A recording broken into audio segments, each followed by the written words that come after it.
I had like a huge conversation about it with my mom before, and like she told me this native word, Having fun there. which was mashkawazin, and it means to be strong inside, and it means to stand up for what you believe in, and to speak up when you need to speak.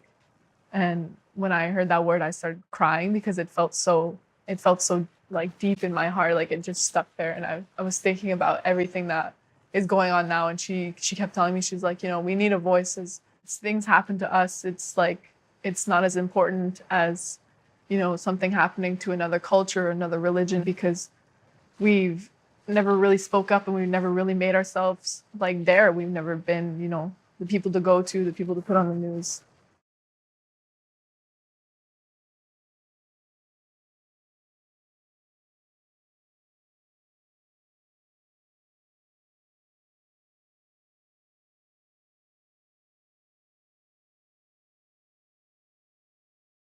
I remember.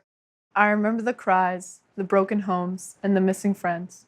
The days when I was terrified to go outside and be met with a predator, or the days when I felt so lucky to just be home with my parents. I remember. I remember the girl that used to sit next to me in class, the one that would cry endlessly and tell me it was something from the past. I remember how people would say how unlike we were, with her tanner skin, her braided hair, and her beaded jewelry. And now all we can think about is her face on those homemade posters entitled Missing. I remember overhearing my dad saying how lucky we were to be white, how lucky we were to have these privileges that girl didn't have. I remember. I remember the time when my mother had cried for me when I was 10, and I'd gotten myself lost in the mall. I also remember girls like me continued to go missing, some from other communities and some from families I knew. But I don't remember. I don't remember anyone, except for her family, reaching out right away to go to her aid, instead of waiting for 8 hours just in case, to realize they were 24 hours too late. I don't remember. the police ever searching or the Amber Alerts ever reaching the news. And I don't remember the government ever addressing the 34 cases of murder and abuse. Do you remember? People should know, like, we've been changed so much. Like, sometimes we're not even put in the textbooks. Like I've heard so many things about history books being only about these explorations of these white explorers and these Europeans, but they were never really focused on who were there first, who was here first, and who helped you, helped you survive.